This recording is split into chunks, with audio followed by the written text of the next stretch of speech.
Hi friends, my name is Bhavya Mangla. I'm IATF qualified auditor doing audit for the automotive sector for the last 18 years. I'm again back with a very interesting topic. What exactly is a SIPOC diagram? SIPOC.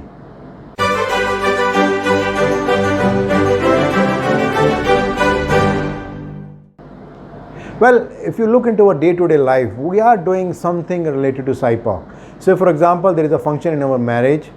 So we plan so many things, that how many people are expected, where we are going to do this program, what are the different dishes that will be there, what exactly we are going to get output from that particular thing, and there can be so many things. So this exactly is a SIPOC, but in a real life. But when we talk with respect to the industrial perspective, the main objective is to see at a macro level that how the business is and how we can see a process in detail, starting from supplier, input, output and the customer. Well, when we talk about Six Sigma as a part of DMAIC, when we talk about D, that is define, this particular thing is being a lot when we want to define exactly the problem is.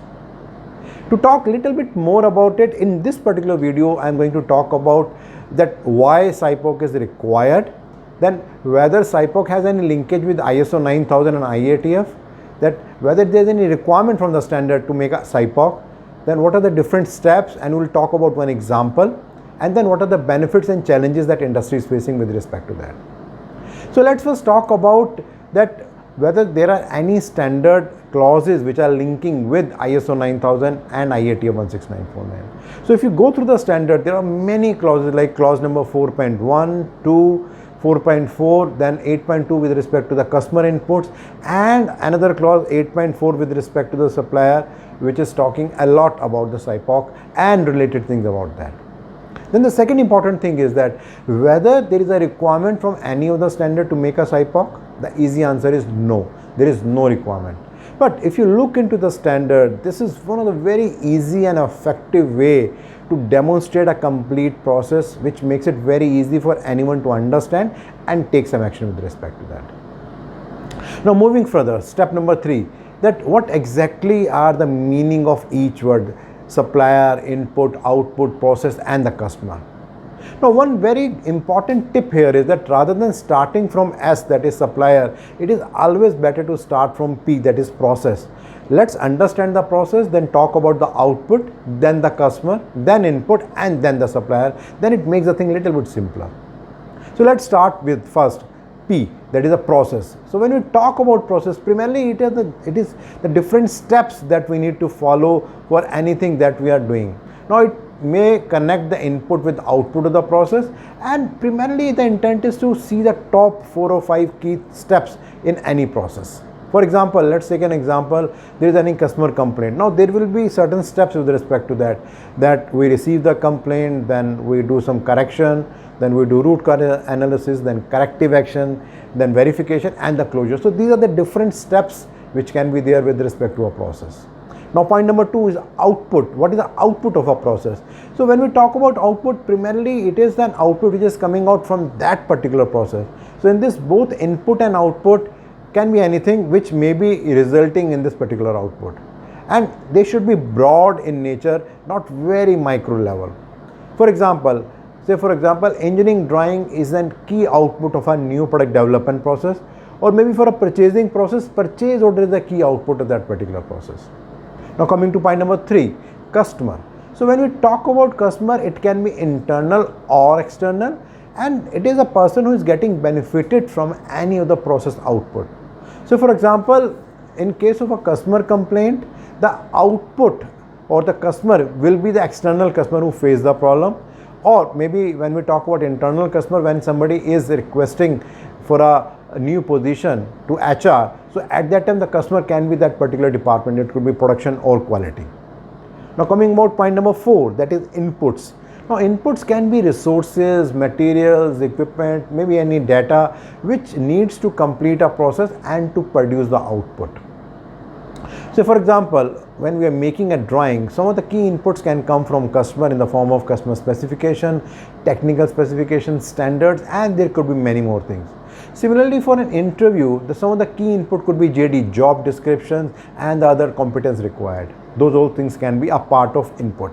And finally, when we talk about supplier, now suppliers can also be internal and external, and primarily they are the providers of input that process which can have a direct impact on the output. Now in case of supplier, it can be a maintenance team, it can be a line operator, contractor, or it could be any other person.